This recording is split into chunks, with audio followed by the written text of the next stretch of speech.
अगर इंटरव्यूअर आपसे पूछे कि जावास्क्रिप्ट एक सिंगल थ्रेडेड लैंग्वेज है या फिर मल्टी थ्रेडेड लैंग्वेज है, तो आपका जवाब क्या होगा? तो आपका जवाब होना चाहिए जावास्क्रिप्ट एक सिंगल थ्रेडेड लैंग्वेज है. It can not really spawn a different thread as Java does. What is the meaning of this async operation? So as async operation means when you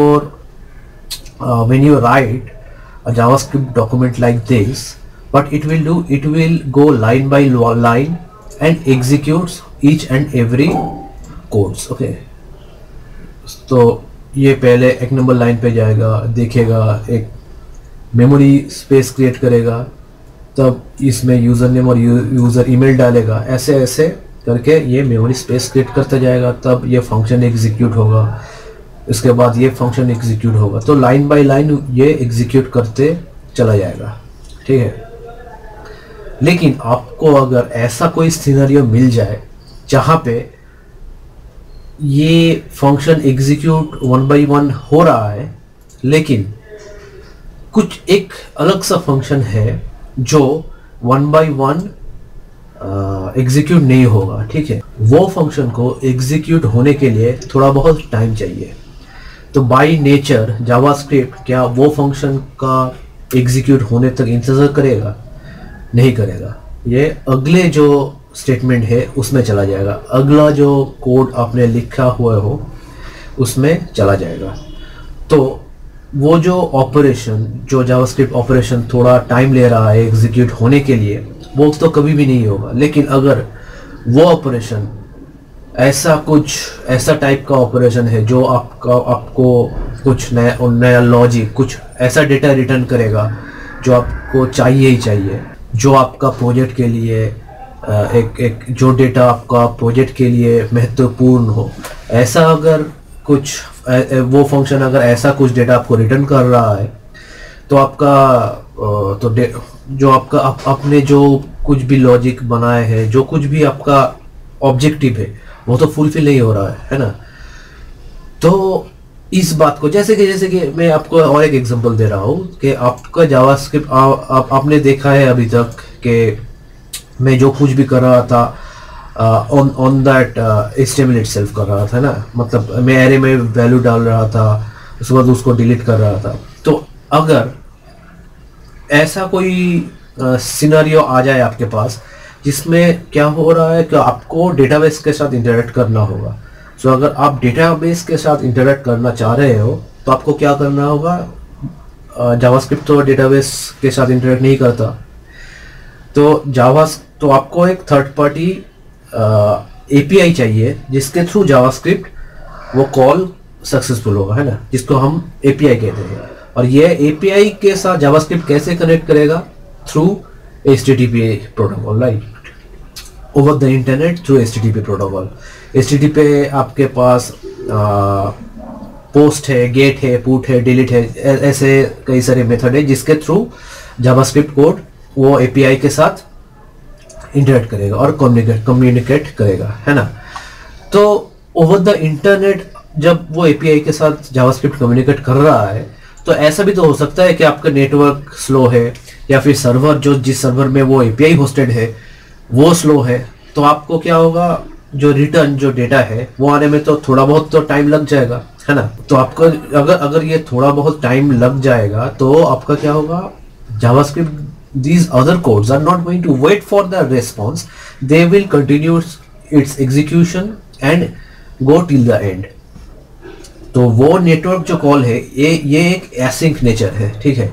async nature मतलब आपका जो हर एक line के अगर code आपका execute होता है उसको कहते हैं sink nature.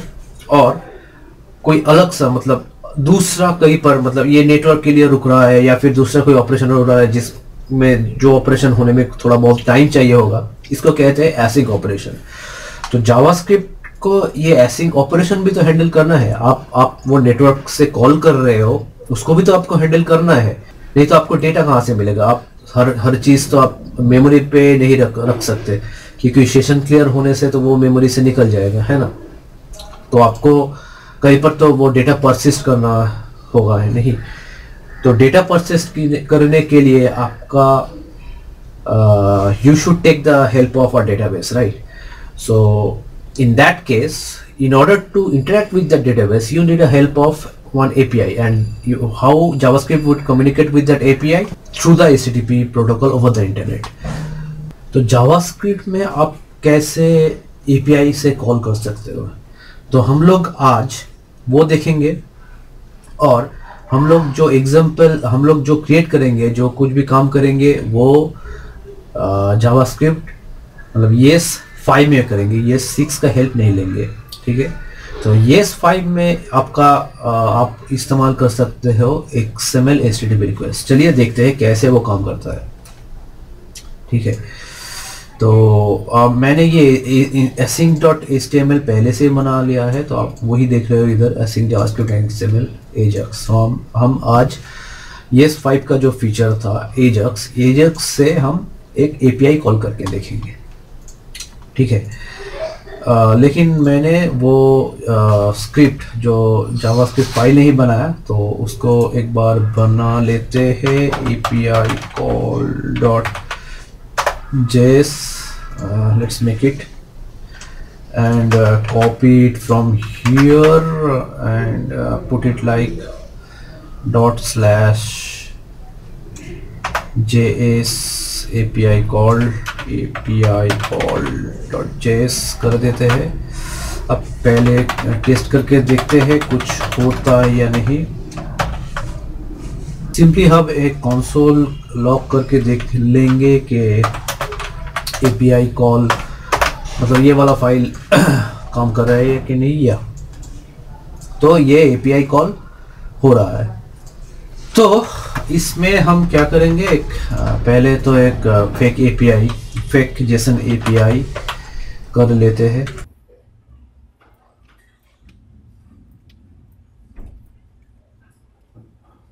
By the way, Ajax stand for async JavaScript and XML, लेकिन हम XML से काम नहीं करेंगे।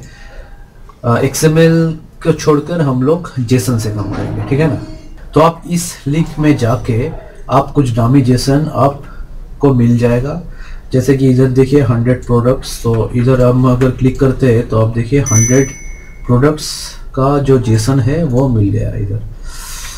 अगर 20 का छोटे सा एक ले लेते हैं,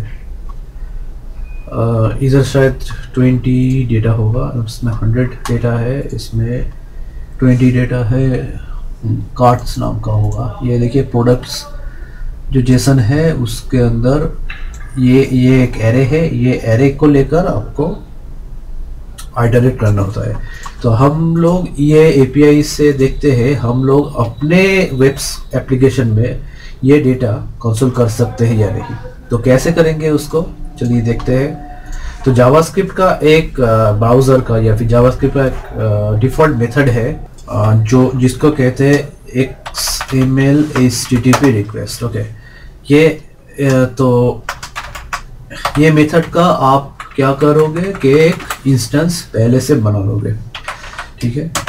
तो इसको हम कुछ भी दे सकते हैं, ये सिर्फ एक वेरिएबल है, न्यू करके हम इसका एक इंस्टेंस बना लिया, ठीक है। तो अभी HTTP में इसका जो सारे मेथड अवेलेबल है वो आ गया अभी तक, ठीक है। आप अगर HTTP डॉट करते हो तो आपका जो मेथड अवेलेबल है सब कुछ इधर मिल जाएगा, ठीक है। और इसके पहले हम क्या कर लेंगे, हम और एक वेरिएबल डिक्लेयर कर लेते हैं जिसके अंदर हम ये URL रख देते हैं, ठीक है ना। ये URL को रख देते हैं और हम ये भी कर लेते हैं मेथड, कौन सा मेथड हम यूज़ करेंगे ये भी लिख लेते हैं। सॉरी, हम पहले ये गेट करेंगे, ठीक है। आज जो कुछ भी होगा गेट में होगा, गेट रिक्वेस्ट से होगा। कल और अगले वीडियो में हम पोस्ट देखेंगे, ठीक है ना। अभी HTTP में क्या होगा, अभी हम ओपन करेंगे, ठीक है। किसको ओपन करेंगे, पहले तो हम ये एक मेथड है HTTP मेथड, इसमें क्या आ जाता है, पहले आपका मेथड ये गेट है या पोस्ट होगा, ये आपको इधर मेंशन करना होगा। तो पहले हम मेथड दे देते हैं, उसके बाद आपका सेकेंड जो आर्गुमेंट है वो यूआरएल होगा, ठीक है। और थर्ड जो आर्गुमेंट हो सकता है, ये ऑप्शनल है, आप डाल सकते हो नहीं भी डाल सकते हो, लेकिन ये बूलियन लेता है, ठीक है, ट्रू या फिर फॉल्स। ट्रू का मतलब है ये एसिंक ऑपरेशन है, मतलब ये आपका कोड ब्लॉक नहीं करेगा, ये एक एसिंक डिफाइन कर रहा है। और अगर फॉल्स देते हैं तो ये सिंक्ड ऑपरेशन है, ठीक है, बाद में आपका कोड एग्जीक्यूट होता रहेगा। तो हम लोग अभी के लिए इसको छोड़ रहे हैं। अभी आपको क्या देगा कि अब मैंने मेथड गेट मेथड को डिफाइन कर दिया, यूआरएल को डिफाइन कर दिया। अभी HTTP का और एक आपका मेथड है जिसको ऑन रेडी स्टेट चेंज कहता है, ठीक है। So we are going to create a function over here and we are going to call the ready state, okay। तो HTTP का एक रेडी स्टेट होगा, उसको हम कॉल करेंगे, मतलब हम चेक करेंगे रेडी, ये जो HTTP डॉट रेडी स्टेट अगर 4 है तब भी हम कुछ ऑपरेशन करेंगे। ये 4 के हम 4 मतलब डन, इसका ये कॉल हो गया, ये इधर से डेटा मेरे पास रिटर्न आ गया, यही रेडी स्टेट कहता है, ठीक है। हम अगर चाहे तो और एक स्टेट को भी हम चेक कर सकते हैं, जिसको कहते हैं HTTP डॉट स्टेटस, ओके। अगर स्टेटस अगर 200 हुआ तो हम ये जो डेटा रिटर्न हो रहा है इसको दिखाएंगे।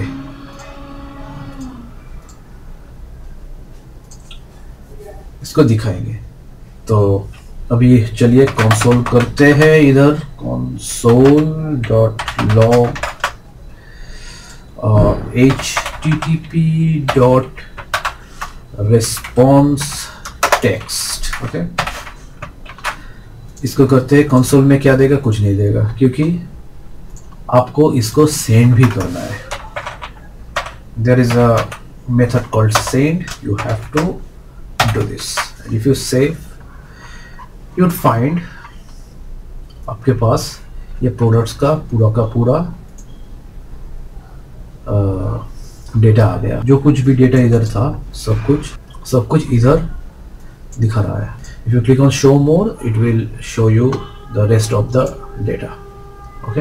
तो ऐसे हम पुराने ज़माने में, मतलब ES5 में हम ऐसे कॉल करते थे। तो अभी आप ये इसको एक वेरिएबल में डाल सकते हो और उसको आप आइटरेट करके इधर दिखा भी सकते हो। और आप ये देख लोगे, आप ये अगर रिफ्रेश करते हैं तो थोड़ा बहुत टाइम लेगा, ठीक है, क्योंकि ये over the internet API call हो रहा है और बहुत सारे डेटा है। ये पूरा का पूरा डेटा इंटरनेट से आने में कुछ टाइम तो लग जाएगा, इसलिए आपको एसिंक कॉल करना है। आप अगर इधर कंसोल लॉग API कॉल कर रहे हो, इधर एक कंसोल लॉग फिर दे देते हैं आफ्टर कॉल। तो देखते हैं इसका सीक्वेंस क्या है। देखिए, हमने तो इधर एक कंसोल लगाया API कॉल, इधर एक कंसोल लगाया आफ्टर कॉल, है ना। तो जावास्क्रिप्ट अगर सिंक्ड कॉल करता तो क्या होता, पहले ये वाला करता, उसके बाद ये वाला एग्जीक्यूट होता, उसके बाद ये वाला एग्जीक्यूट होता, उसके लास्ट में ये एग्जीक्यूट होना चाहिए था। लेकिन ये दोनों, ये लाइन नंबर 18 और लाइन नंबर 1 पहले एग्जीक्यूट हो गया, उसके बाद ये वाला एग्जीक्यूट हुआ। क्यों? ये ओवर द इंटरनेट काम कर रहा है, और ये जब हम इसको बोल दिया कि ये एसिंक ऑपरेशन है, हम इसको ट्रू कर देते हैं। तो देखिए, ये जो थोड़ा बहुत टाइम ले लिया है ना, ये जो थोड़ा बहुत टाइम ले रहा है इसको कॉल करने के लिए, ये हम तो ये इसको बोल दिया कि ये नॉन ब्लॉकिंग ऑपरेशन होगा या फिर एसिंक ऑपरेशन होगा।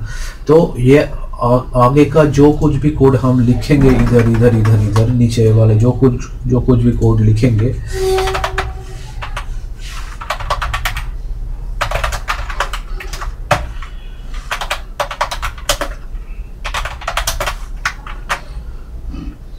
वो भी ये एग्जीक्यूट करने को देगा। फिर जब इसको रेस्पॉन्स मिल जाएगा तब इधर पे वो डेटा दिखाएगा। So that's it for this video. I hope कि आपको समझ में आया कैसे हम XML मतलब कैसे हम XML HTTP रिक्वेस्ट के थ्रू AJAX कॉल कर सकते हैं। हम लोग ऐसे काम नहीं करते एक्चुअली। अभी Axios या फिर Fetch API है उसको यूज़ करते हैं, या फिर प्रॉमिस यूज़ करते हैं। बहुत सारे अलग से चीज़ है अभी हमारे पास जिसके थ्रू हम काम करते हैं। हम ऐसे AJAX नहीं करते, AJAX कॉल और नहीं करते। jQuery का खुद का एक AJAX फंक्शन है, उसके थ्रू हम काम करते थे। अभी बहुत सारे और भी ऑप्शंस अवेलेबल है हमारे पास जिसको हम बाद में इस्तेमाल करेंगे आपको दिखाने के लिए कैसे वो काम करते हैं। तो इस ट्यूटोरियल में इतना ही। अगर आपको ये वीडियो अच्छा लगा है तो please hit the like button, and if you haven't subscribe my channel yet please subscribe it. I will see you soon in my next video. So until then, keep practicing.